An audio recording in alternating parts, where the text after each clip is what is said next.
Le registre des émotions. Alors, notre registre des émotions s'étend au fil de nos expériences vécues, ressenties, vibrées. Si nous distinguons facilement nos 5 émotions primaires, joie, peur, colère, tristesse et surprise, on peut avoir parfois plus de mal à identifier ce qui nous chamboule de l'intérieur. L'être humain est naturellement orienté sur l'amour. Ma boussole émotionnelle traduit mon niveau d'ouverture ou de fermeture face au monde extérieur. L'échelle émotionnelle. Dire qu'il y a des bonnes ou des mauvaises émotions est une distorsion de langage. Deux polarités délimitent nos fréquences vibratoires terriennes, la fréquence de l'amour et celle de la peur. Entre ces deux polarités, notre registre des émotions s'étend au fil de nos expériences vécues, ressenties, vibrées, entre émotions énergisantes et émotions énergivores. Plus je descends l'échelle, plus je consomme de l'énergie, je baisse ma fréquence, je déporte le problème à l'extérieur de moi, je réduis mes capacités à réagir. La maîtrise de soi consiste à se maintenir dans les émotions les plus énergisantes. Voilà, on y arrive. Donc là, on va s'arrêter un instant. Je vous demande vraiment de rester branché sur l'image de l'échelle émotionnelle. Donc on arrive sur cette notion de distorsion de langage où on parle de bonnes ou de mauvaises émotions. C'est une erreur. Donc on vient de le voir, l'émotion est un message. Même si l'émotion est désagréable à ressentir, hein, comme de la colère ou de la tristesse, elle vient quand même me dire, capitaine, on a perdu le cap. Là maintenant, ce qu'on voit avec cette échelle, c'est que le cap, c'est quoi? C'est amour. Ok, on a ces deux polarités-là partout. Ouais. Donc, soit je vis d'amour et de fraîche, hein, donc ce sont des émotions qui me nourrissent. Soit je vais être dans le bas de l'échelle et ce sont des émotions qui me pompent de l'énergie. Donc, on va regarder le milieu de l'échelle et on tombe sur le mot espoir, qui est très ambivalent. Donc, il est bien placé. Il y en a certains qui me disent, bah, quand même, l'espoir, tant qu'il y a de l'espoir, il y a de la vie. Hein, c'est bon l'espoir, c'est quand même une belle émotion, c'est agréable. Alors oui, mais non en même temps. C'est vraiment très ambivalent. Donc nous, en coaching, on ne va pas s'appuyer sur la notion d'espoir, on va monter soit plus haut, ou plutôt on va prendre notre repère juste en dessous sur l'acceptation et non pas l'accueil. L'acceptation. Alors pourquoi ambivalent espoir? Parce que justement, pour certaines personnes, dans certains contextes, l'espoir va être justement ce qu'on disait, tant qu'il y a de la vie, il y a de l'espoir. Donc ça va être cette émotion qui va me donner la force de mettre un pas devant l'autre, d'avancer encore un petit peu. Pour d'autres, ça va être, de toute façon là, il n'y a plus qu'à espérer. Oui. C'est-à-dire ça va être la première excuse pour ne plus le mettre en mouvement. Souvenez-vous, l'émotion, elle est là pour mettre en mouvement. C'est sa définition propre. C'est sa définition propre. Donc en dessous de espoir, toutes les émotions qui sont en dessous de espoir, c'est déjà le début de la fin, c'est déjà le toboggan. D'accord? Dans le sens où plus je vais la descendre, cette échelle, plus ça va me consommer de l'énergie. En dessous de l'espoir, je ne reçois plus d'énergie, je commence à en perdre. On va se raconter une petite histoire ici. Je vous demande de l'attention. Si vous êtes fatigué, vous le regarderez en replay. C'est vraiment là le cœur et c'est hyper important que vous soyez attentifs là-dessus. Donc, moi, je suis une princesse paillette, d'accord? Et je sais exactement ce que je veux dans ma vie. Ce que j'aime, c'est du rose paillette. Il se trouve que je dois changer d'appartement et que j'ai des critères qui sont très précis et définis sur l'orientation, le quartier, le nombre de pièces, nanani, nanana. Ok. Donc ça met un petit peu de temps. Et je cherche un appartement ou une maison, mais en location. Je ne peux pas être propriétaire. Donc ça prend un peu de temps, et puis enfin, patatoum, je tombe sur l'annonce de mes rêves, quoi. Ok, donc je prends rendez-vous avec le proprio, et juste avant de me faire la visite, le propriétaire me prévient, il a la main sur la poignée, et il me prévient, il me dit, bon, mademoiselle, parce qu'il est poli, il m'appelle mademoiselle, il me dit, bon, mademoiselle, il est flatteur, il me dit, ok, mademoiselle, il faut juste que je vous prévienne d'un truc, c'est que moi j'ai fait intervenir un artiste, peintre, ok, pour le revêtement de l'appartement. Donc, tous les murs, tous les plafonds et tous les sols ont été peints par cet artiste. En gros, l'appartement, soit vous le prenez comme ça ou pas. D'accord? Mais je vous interdis d'y toucher. On ne refait pas les murs. Ça m'a coûté une note. Ok. Il ouvre. Et là, je vois du sol au plafond, mais partout, du camouflage harni. Apocalypse Now dans cet appartement, ok? Bon, alors, on est sur notre échelle, pardon. La guerre, ça me fait tousser chaque fois. Donc là, hardi partout, alors que tu as mes paillettes. Ouais, voilà, moi, j'aime c'est les paillettes. Et puis, comme j'ai quand même absolument tous les autres critères qui sont là, bah, je vais accepter. Ça va sur l'échelle, accepter? Ouais. Je suis là sur l'échelle. Je vais Ouais. accepter. D'accord, je vais dire: «Ouais, quand même, ça va, c'est qu'une histoire de déco, quoi». Voilà. J'ai quand même tous les autres critères et j'en avais une liste super longue, je vais accepter. Au bout d'un certain temps ou d'un temps certain, comme dirait, l'ancien, pour ceux qui ont hâte, puisqu'on le sait sur l'inconscient et sur le registre des émotions, ça n'est pas basé sur la notion de temps. Donc l'histoire que je vous raconte, la descente de l'échelle, elle peut se passer en une conversation, en un éclair, comme elle peut se passer en 6 ans, hein. D'accord? Ouais. Au bout d'un certain temps ou d'un temps certain, cette harmonie-là, ça a commencé à m'ennuyer. Mais là, on n'est pas dans, très souvent, on fait cette erreur dans notre langage en disant, «Oh là là, ça m'ennuie ce truc-là parce que machin». Non. Quand je suis en train de dire ça, ça m'ennuie pas, ça m'agace. Ouais. Oui, c'est déjà le niveau en dessous. L'ennui, c'est boring. C'est: «Oh, je ne reçois plus d'énergie de ce truc. Ça ne me vivifie pas». D'accord? Pensez-le vraiment en termes, est-ce que ça me donne de l'énergie ou est-ce que ça m'en enlève? OK, donc là, au bout d'un certain temps, cet appartement, ce revêtement sur les murs, ça m'ennuie, quoi. Tu vois, ça me nourrit plus. Entendez-le comme ça ne me nourrit plus. Au bout d'un autre certain temps, j'ai la moutarde, là, on arrive dans des couleurs jaunes, ça commence à me picoter le nez, ça m'agace. L'agacement, c'est les fourmis rouges. C'est mon corps qui est en train d'envoyer des fourmis rouges, c'est-à-dire que là, on s'ennuie, donc les cellules, elles sont en mode: «Oh là là, on s'ennuie. Qu'est-ce qu'elle est boring cette vie, ça part, ça ne va pas du tout, je m'ennuie». Donc le petit corps à l'intérieur, les petites cellules, elles envoient les petites fourmis rouges pour dire: «On s'ennuie, on s'ennuie, on s'ennuie». Ça devient de l'agacement. OK. Puisque moi dans cette histoire, tout au long de cette histoire, je suis dans le refoulement et dans le déni de mes émotions, d'accord? Tout au long de l'histoire, OK? Donc mon petit corps m'a envoyé les fourmis rouges. Les fourmis rouges sont revenues en faisant chou blanc, d'accord? Non, le capitaine, il nous a pas entendus. Alors là, du coup, mes cellules vont commencer à vibrer de l'inquiétude. Alors c'est pas tout à fait l'inquiétude de, «Mince, il est minuit, mon homme n'est pas rentré et c'est pas dans ses habitudes». Là, on est au niveau émotionnel, la petite cellule. Donc là, c'est l'inquiétude de: «Damn, on va pas passer toute notre vie dans du camouflage alors qu'on aime le rose paillette quand même». OK, mettez-vous à la place de la cellule. Là, la cellule, elle s'inquiète. C'est exactement comme si, sur Titanic, le petit matelot, il avait dit: capitaine, il y a un iceberg droit devant». OK, et le capitaine fait: «Non, non, non, non, non, j'entends rien, j'entends rien». Bon, à un moment donné, le matelot, il va s'inquiéter. Il va se dire: Ouais. mince, on est Ça sur même été con. ouais, attention, on va se prendre quand même, c'est gros, hein, on va pas sortir indemne de cette histoire quand même. Il y a l'iceberg droit devant». Donc c'est cette inquiétude-là qu'elle connecte, la cellule. Elle connecte l'inquiétude de: j'ai pourtant envoyé de l'information, j'ai déjà dépensé un peu d'énergie, l'agacement, et pourtant le capitaine n'a pas rétabli le cap vers amour. Ouais. D'accord. Arrive derrière le blâme et la critique. Alors, je vous mets juste sur la phrase qui est écrite à côté: plus je descends l'échelle, plus je consomme de l'énergie, ça m'arrive à un je baisse ma fréquence. Je déporte le problème à l'extérieur de moi. Donc là, qu'est-ce qui va se passer dans ma petite cellule? Je vais commencer à me dire: «C'est quand même des bouts de merde, hein». Je suis vraiment tombée, quoi. Parce que franchement, le proprio, je crois que c'est le pire, revêtement que je pouvais avoir dans un appartement. OK? Je vais commencer à blâmer et à critiquer, mais à l'extérieur de moi. Ça serait productif si j'étais en train de me blâmer et de me critiquer en me disant: «Et ouais, contre moi, je savais que ça allait pas le faire». Évidemment, depuis quand je me connais quand même, j'aime le rose paillettes. C'était couru d'avance que j'allais pas pouvoir rester plus de 6 mois dans cet appartement, d'accord? Donc non, je vais pas critiquer à l'extérieur de moi. Ça, c'est très humain, hein, pas dedans. On me pose pas les bonnes questions. Ouais.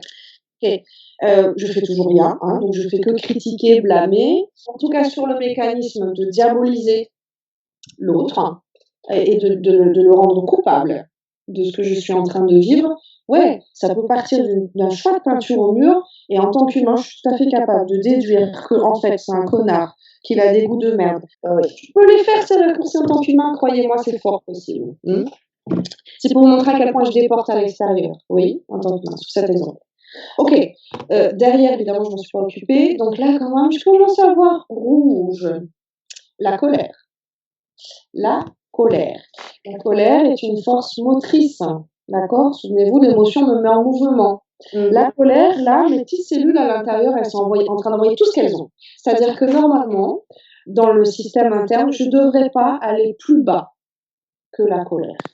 Ce qui coûte déjà à mon corps. Ok? Là, il a envoyé les chars, les canons, toute l'artillerie lourde, quoi. Normalement, dans un accès de colère, je devrais partir à Leroy Merlin, Castorama, whatever. Je devrais partir dans un accès de colère, dévaliser le rayon de peinture rose paillettes et repeindre mon mur, il verra bien ce connard. C'est ça qui se passe dans la colère. Donc, pour ceux qui sont habitués à la colère est bonne conseillère. Oui. Oui, parce que là, dans cet exemple, je ne suis pas passée par mon introspection, je ne suis pas passée par mon cognitif, hein, mais qu'est-ce que c'est donc qui me met dans cet état, gna gna gna. Non. Là, j'ai directement la bonne solution. Par contre, il y a des incidences derrière. C'est-à-dire que si je repeins mes murs, bah, 2 mois après, je suis à la rue, j'ai plus d'appart en fait. Hein, c'est un peu stupide. D'accord? C'est exactement comme je suis en train d'être en conflit avec quelqu'un. Et là, cette personne a dépassé les limites. Je suis dans ma colère, qu'est-ce que je vais faire? Je vais puncher, tu vois, la personne, lui mettre un coup de poing dans la tête. Ok? Ouais. C'est un très bon conseil de mettre ses limites dans le fond, mais pas dans la forme. Ouais. D'accord? Dans le fond, ce que me dit ma colère, on est en train d'apprendre à décrypter le message de l'émotion. Là, dans le fond, la colère me dit, il faut que tu mettes des limites à cette personne. Bon, il y a peut-être d'autres façons de lui puncher la tête. Oui. Pour le faire, ok?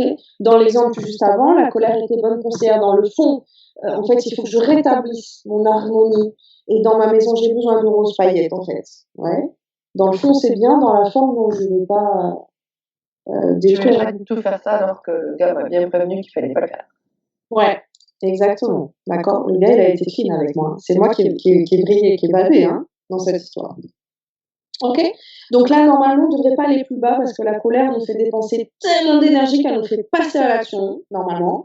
C'est parce que, alors, pendant des années, je disais, c'est parce que le peuple est en colère qu'il est descendu dans la rue couper la tête de notre roi.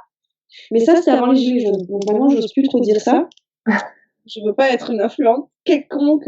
Voilà. Sur le découpage de tête, quoi. Ouais, normalement, la colère, elle nous met en mouvement et je ne devrais pas avoir à dépenser plus d'énergie que ça.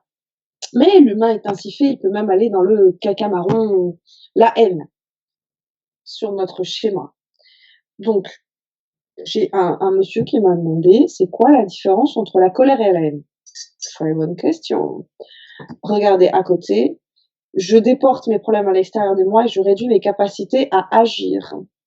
Ça devient de plus en plus stérile et de moins en moins constructif. Dans la colère, dans cette force motrice, je peux partir à Casto, dévaliser le rayon rose paillette, ouais, et du coup repeindre pour rétablir mon truc.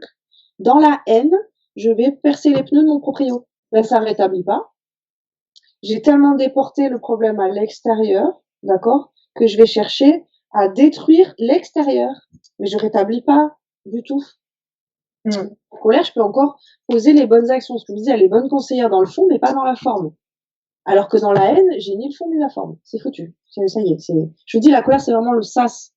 Passer en dessous, là, c'est galère. Ouais. La rancœur. Alors, c'est quoi la rancœur? Ben, c'est un trou dans mon cœur. C'est rentrer dedans mon cœur. Donc, dans la rancœur, même si ça fait 10 ans que j'ai quitté cet appartement, je croise le proprio marché aux puces et je lui crache à la figure. Je continue, même dans le temps, à déporter le problème à l'extérieur de moi. J'ai toujours pas pris ma leçon. Je m'enfonce dans les méandres, là. Ouais, ça cristallise un peu, là, du coup, c'est ça. Mais je perds de plus en plus de chances de trouver mes solutions. Hein. Je réduis mes capacités à réagir. Et j'aurais dû rajouter, pas que à réagir dans l'action, mais à comprendre. À comprendre, pour ne pas reproduire les mêmes erreurs. Hein. Plus je descends, plus j'y vois plus clair. Je suis dans le caca, ça y est, je suis dans le marron. Je suis dans la boue, je suis dans la mouise. Ok.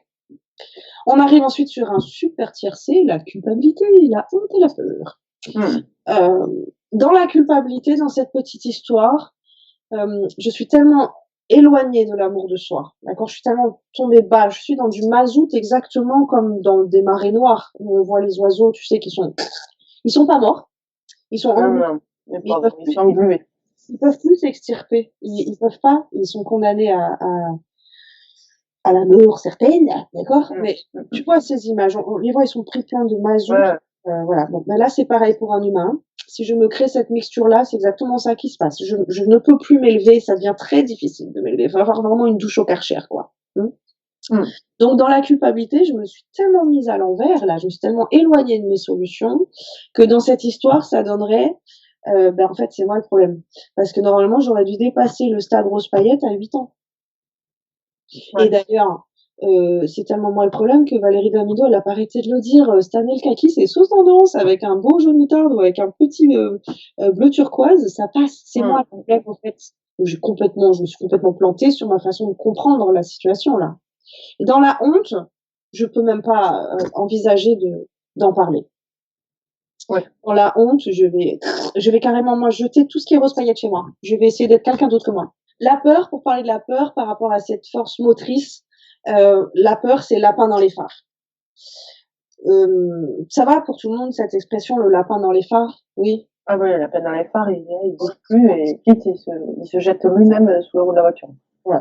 Ce qu'il faut savoir, c'est que sur nos routes de campagne, le lapin qui est dans nos phares là, il faut pas croire, hein, il a entendu la voiture depuis bien longtemps. Ce qui fait qu'il est dans nos phares, c'est pas la lumière qui l'éblouit, hein.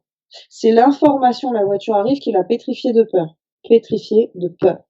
C'est-à-dire que la peur m'empêche de passer à l'action, littéralement. J'ai dépensé tellement d'énergie par rapport à l'amour qui m'en donne tellement. J'ai dépensé tellement d'énergie que j'arrive même pas à connecter les 2 neurones dans ma tête qui disent, cours, Forest, en fait. Juste cours et ça va aller. J'ai même plus assez d'énergie pour connecter ça. OK? Ouais. C'est ça qui se passe. C'est intéressant, du coup, de voir à quel point la société dans laquelle on est veut nous maintenir dans la peur. Oh oh. Je vous laisse méditer là-dessus. D'accord? Donc avec cette notion de polarité, moi je veux vraiment insister là-dessus parce que c'est ça qu'on est, on est des piles, en fait, en tant qu'humain. Alors oui, on a une conscience, on a un cerveau, on réfléchit, on croit qu'on a des vies super importantes, machin, nan, nan, ouais, mais avant tout, on est une pile. Et en fait, dans ce cours, ce que je voulais vous montrer, c'est à quel point vous avez le choix de donner votre énergie à quelle source. Est-ce que vous voulez donner votre énergie à Dark Vador? Ou est-ce que vous voulez donner votre énergie à la lumière? Mais c'est exactement ça. De toute façon, ce qu'on est en train de vivre aujourd'hui, là, je déborde un peu du cours, mais ce qu'on est en train de vivre aujourd'hui, plus que jamais, c'est Star Wars, hein. Qu'on en ait conscience ou pas. Donc, la seule chose qui est importante, vraiment, c'est quelle est la qualité des énergies que je produis. Parce que du coup, je vais pas nourrir la même source. Je peux pas me plaindre de la vie d'aujourd'hui, gna gna gna gna, et continuer à cultiver, à entretenir, à divulguer, à propager la peur. C'est pas possible. Je peux pas. C'est comme si je faisais partie de l'équipe de Skywalker. Dans Star Wars, c'est les gentils, pour ceux qui connaissent pas. Mais qu'en fait, en scred, je vais travailler pour Dark Vador. Mais toutes les fois que vous allez propager une information, toutes les fois que vous allez vous proposer de regarder justement un film d'horreur, prenez conscience de ça, même de lire un bouquin, de connecter avec l'information peur, vous êtes en train de donner de la puissance à Dark Vador. C'est ça que vous faites, c'est tout. Donc c'est un choix. On entretient le truc, quoi. Ouais, on lui donne de la mixture à manger. OK? J'irai pas plus loin que ça, à aujourd'hui sur ce concept. D'accord? Je veux vraiment qu'on reste concentré là sur, parce qu'il y a déjà tellement de choses. Je veux qu'on reste concentré sur cette échelle émotionnelle. OK? Donc nous, ce qui va nous intéresser, c'est plutôt le niveau acceptation du coup, parce que là, c'est à partir de là que ça part en sucette ou en cacahuète, ça dépend des gens. Ouais. Faut vriller. On vrille. OK. Donc si j'arrive à me brancher sur une forme d'indicateur chez moi, où je vais pouvoir choper toutes les fois que je suis en train d'accepter quelque chose, toutes les fois que je suis en train d'accepter, pas d'accueillir, vous l'entendez maintenant un peu mieux la nuance entre les deux, hein? Oui. Toutes les fois que je suis en train d'accepter quelque chose, je sais que je suis en haut d'un toboggan. et que ça peut prendre 3 secondes dans une conversation, 3 jours, 3 semaines, 3 mois, 3 ans, de toute façon, je vais finir en bas de l'échelle si je ne me rétablis pas. C'est un processus Inéluctable. inéluctable. Merci. Je t'en prie. Merci.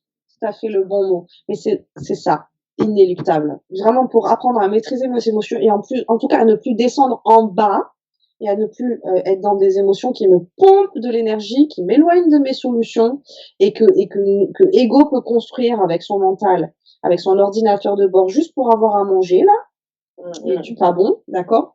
Et ben je vais me mettre moi en tant que prof à l'affût de toutes les fois que je suis en train d'accepter un truc. Alors ça veut pas dire que je vais devenir un dictateur, ça veut pas dire que je vais devenir un capricieux ou etc., d'accord? Mais juste au moins reconnaître, repérer. Ah attention, là je suis dans l'acceptation. Et du coup, je vais plutôt me proposer, pas de me brancher sur l'espoir, parce qu'on l'a vu, hein, dans l'espoir, il y a C'est un faux ami. ouais, il y a bonne foi en même temps. Ouais. Donc, on va plutôt se brancher sur le courage. Je vous fais sauter un rang, je monte directement dans la vibration force bleue, et on va monter sur le courage. Je vous l'avais déjà donné, ce petit truc, mais le courage, c'est le cœur qui se met à l'ouvrage. Et le cœur, c'est l'amour. Poum, poum, poum. L'amour de soi. On est en train de parler toujours de l'amour de soi. Ouais. Ouais. Donc, si je suis en train d'accepter un dossier où je sais que là, ça va me faire des heures sup, là, comme petite jeune, ok? Ça veut pas dire que parce que j'ai le courage de dire, en fait, non, tu vas te regarder ton dossier. Ça veut pas dire que le patron va l'accepter, hein, par exemple. Ok? Mais je te donne une chance, déjà, d'ouvrir une possibilité d'être dans le respect de moi. Déjà repérer les fois où j'accepte. Parce que du coup, si je le repère, je peux commencer à dealer et à faire un petit peu des négociations, hein, avec mon ego, puisque la négociation, c'est écrit dedans, hein, c'est avec l'ego que ça se passe. Je vais pouvoir faire du breaking news à mes petites cellules. Je vais pouvoir poser des cadres différents, me poser des limites bien plus précises, en conscience, et déjà arrêter de reprocher aux autres, arrêter de mettre le problème à l'extérieur de moi. C'est pas de la faute de ce connard de patron si j'ai mon week-end de prix. C'est parce que j'ai accepté. Peut-être accepté tellement de fois que j'arrive plus du tout à rétablir la barre. Ouais. On la voit, la petite flèche à l'intérieur. Si on se pète un peu les yeux sur cette image, on voit qu'il y a une flèche qui va de bas en haut. Et ça, c'est quand même la bonne nouvelle. Parce que autant pour descendre, le processus est toujours le même. Je vous invite à ralentir. Prenez une situation où, ben justement, comme je vous disais, dans une conversation, tout peut très bien aller. Et bim, en 5 minutes, on est dans la colère. Qu'est-ce qui s'est passé? Si on pouvait faire pause, replay et le mettre au ralenti, on pourrait capter que chez nous, oui, on est passé par ces différents stades avant d'arriver à la colère. La bonne nouvelle, c'est que pour remonter, par contre, c'est un ascenseur. Je suis pas du tout obligée de remonter l'échelle étape par étape. Toutes les étapes, d'accord. Non, pas du tout.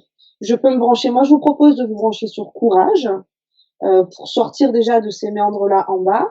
Logiquement, avec un petit peu de pratique sur la maîtrise de vos émotions, vous descendrez plus en dessous de l'ennui. Hein. C'est-à-dire que quand on bosse bien avec cette échelle, pareil, tu peux en témoigner, toi qui me connais bien, l'ennui, je supporte plus, hein. C'est déjà trop bas pour moi. Donc ça fait vite, je peux vite être considérée comme une sale gosse pour les gens parce que du coup, les conventions sociales, le fait de rester dans un repas, alors je suis plus nourrie par ce truc, c'est trop long pour moi, mais je m'en vais en fait. Parce que j'ai compris que je suis en train de me renier. Oui. Donc, à force de vraiment travailler sur cette échelle en conscience, de travailler sur la maîtrise de vos émotions, je préfère vous prévenir, bah, vous descendrez rarement en dessous. Donc, après, on n'est pas à l'abri d'avoir des coups de colère, des coups d'inquiétude, etc., hein. La vie n'est jamais, faut pas le voir comme une rechute, hein, c'est pas un échec, hein. C'est pas un échec. Parce que regarde, il y a des situations où, c'est pas que j'étais dans le déni ou quoi que ce soit, mais justement, je donnais l'exemple tout à l'heure d'une queue de poisson. Ça peut me faire critiquer. Oh, espèce de connard, quand même, tu conduis mal. Hein? C'est pas parce que je me suis pas autorisée pendant tout ce temps-là, tu vois ce que je veux dire? Ouais. Faut pas le voir comme une rechute. Par contre, on a vu que les émotions, elles s'empilent. Si moi, je suis dans des émotions hautes, ce jour-là, si je suis dans l'amour, dans la paix, dans la joie, dans la gratitude, dans la sérénité, etc., et me faire une queue de poisson, je vais pas descendre aussi bas. Je vais être dans l'agacement au lieu d'être dans la, tu vois, on dit, oh, ça va. La colère, 8 heures de dimanche, ça va. je peux le jouer, le jeu, comme l'ego sait le faire. Je vais manifester, tu vois, oh là là, quand même, mais je ne ressens pas à l'intérieur. Je suis pas du tout en train de dépenser mon énergie, je suis juste en train de jouer celle qui est un petit peu agacée, quoi. Mais ça me pompe rien à l'intérieur. Ouais.